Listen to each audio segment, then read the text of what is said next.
Ops, ops, ops. Bawal yan. Wala kang ID. No ID, no entry.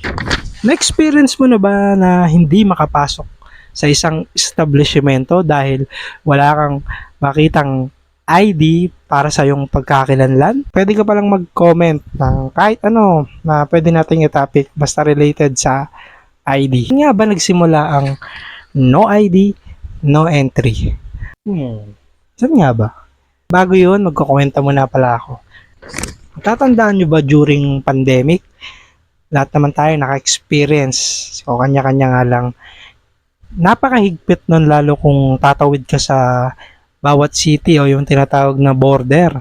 Isa nga dun sa mga chinecheck din is yung kung wala kang ID pass ay hindi ka makakatawid. Nung panahon nga na yun ay nagdi-deliver din ako ng mga consumables ng ID printer iba't ibang city. Napakahirap lumabas. Siyempre, given na may COVID at hindi natin alam paano nakakahawa, kaya hindi rin natin masisi yung gobyerno noon kung bakit ganun yung protocol nila.